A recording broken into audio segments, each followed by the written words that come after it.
tout le monde, bienvenue ici à la Société nautique de Genève.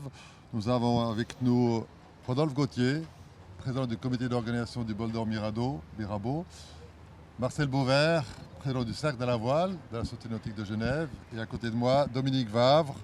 Et aujourd'hui, nous avons l'objectif de faire un petit peu le point de ce Bol d'Or Mirabeau, cette 77e édition. Mais tout d'abord, je me tourne vers Dominique, parce que Dominique était le parrain de la manifestation l'année passée. Et cette année, il s'est retrouvé sur l'eau.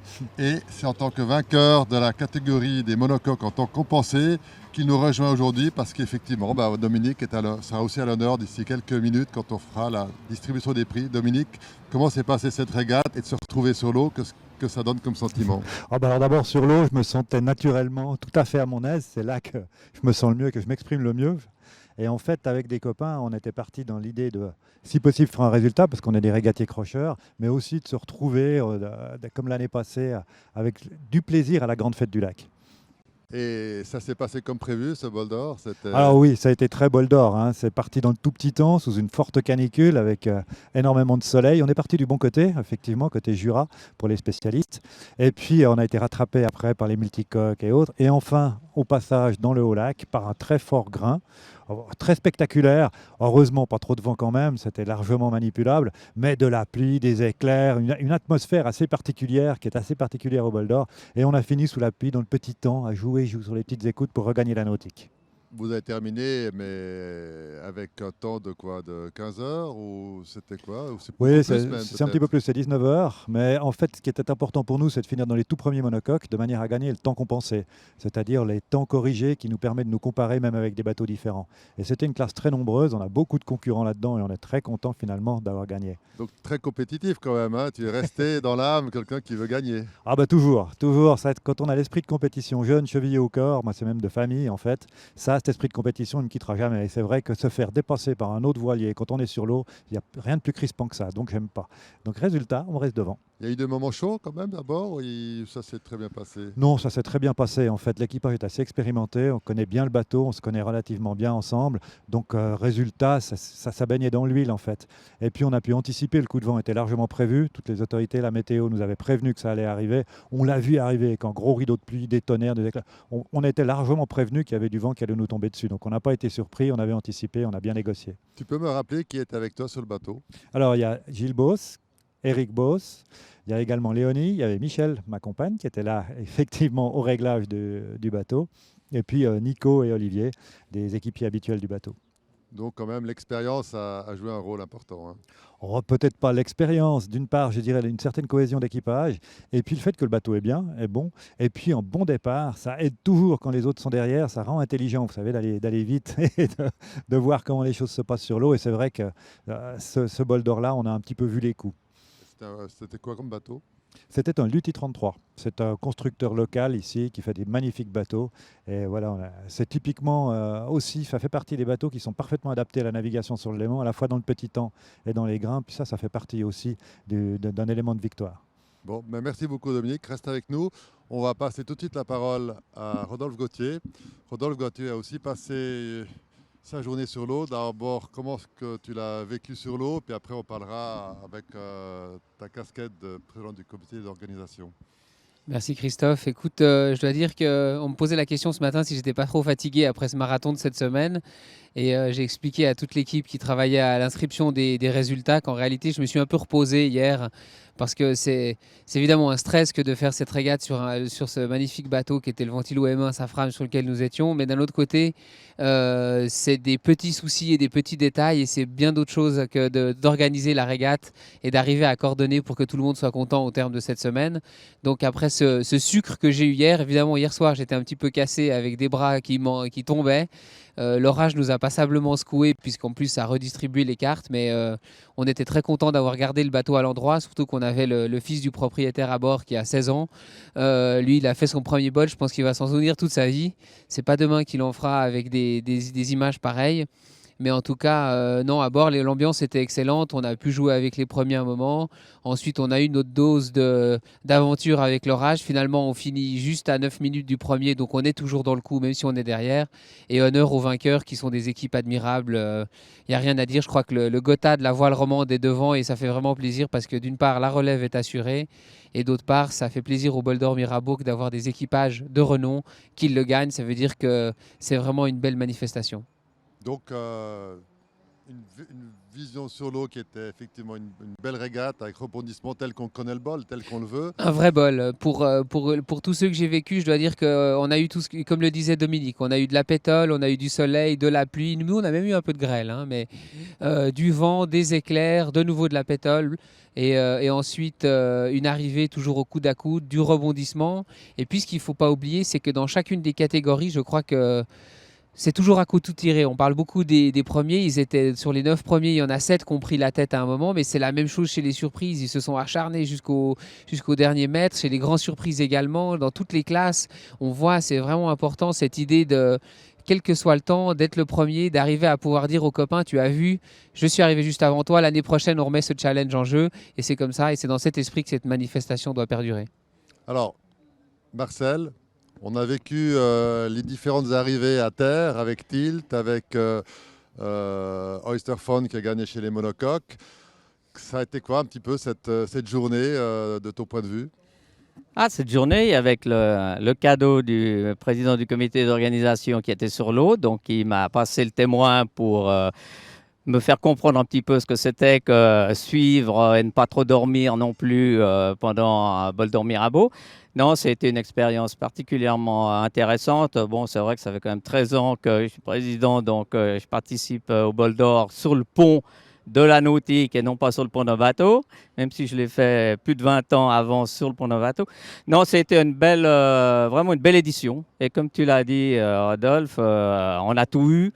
Du vent, du calme, tout. Et c'est vrai que ça, c'est quelque chose dont les navigateurs se souviennent et je pense qu'ils reviennent parce qu'ils ont, disons, vraiment toute la panoplie, disons, des conditions nautiques. À l'heure du bilan, on s'est aussi rendu compte que beaucoup de bateaux étrangers étaient venus cette année. C'est quelque chose qui est une satisfaction également. Il y a également un objectif à poursuivre pour les années à venir, Rodolphe? Oui, je crois qu'on me posait la question si l'objectif c'était d'essayer de battre le record des 620 inscrits dans les années 90 et j'ai expliqué que ça c'était un faux objectif parce que c'est pas un but en soi. Ce qui est important, c'est que chaque concurrent qui vient ait envie de revenir et puis il faut aussi s'adapter au temps actuel.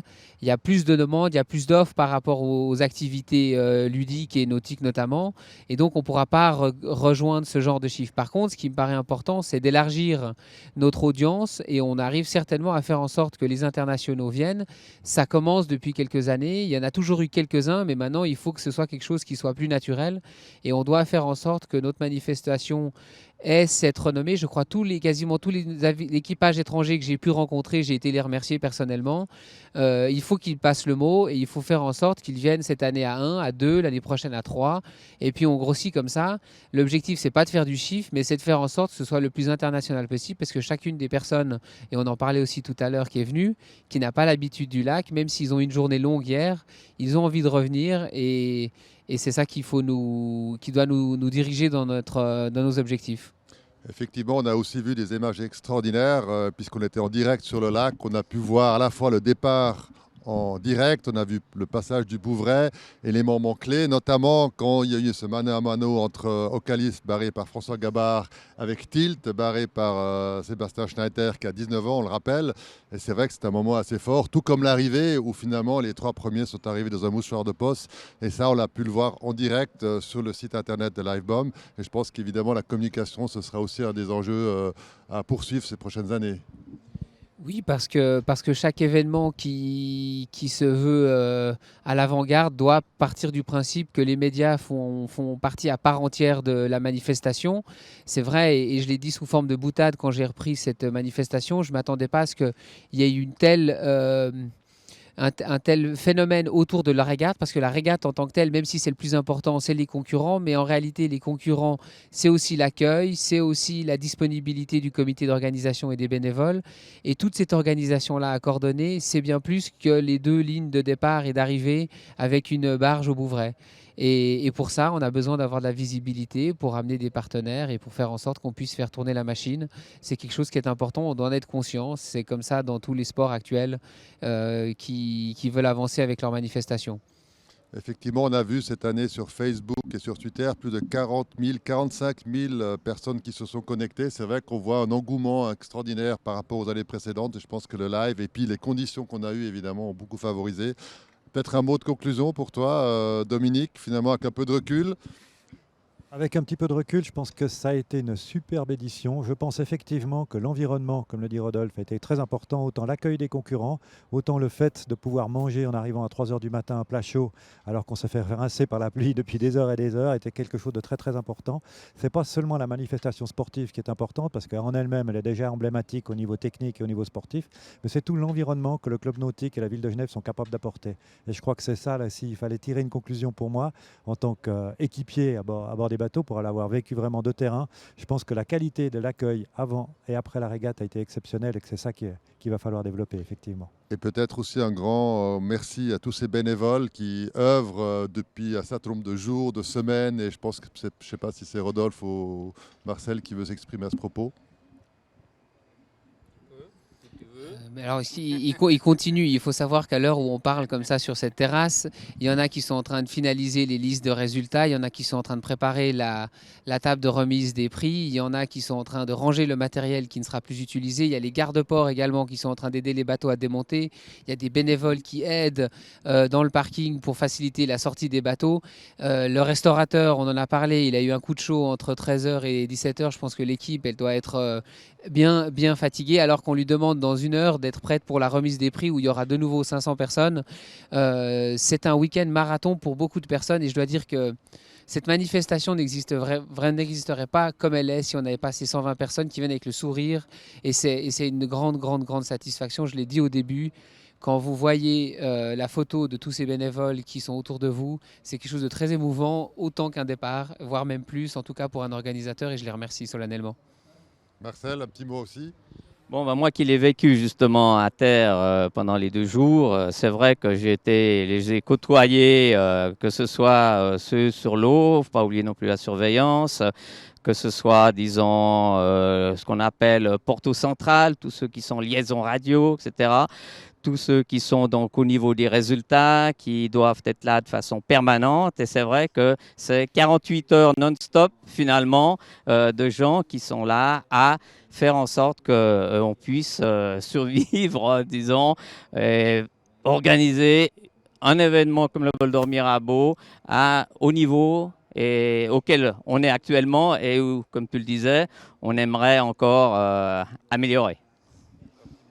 Dernier petit mot de la part des concurrents, on doit dire qu'il y a une chose qui est remarquable aussi, c'est autant de monde sur l'eau, des grains, des conditions difficiles et finalement aucun problème humain, pas de blessés, pas de choses graves qui sont arrivées, quelques démontages, des petits problèmes matériels, mais finalement ça veut dire que la sécurité a bien joué, que les concurrents ont bien préparés, ont bien anticipé, que le matériel embarqué était efficace. Ça aussi c'est une réussite, il faut se rappeler que c'est toujours des drames qui peuvent arriver pendant un bol d'or avec autant de monde sur l'eau et là ça s'est super bien passé, donc bravo à la sécurité et à l'anticipation.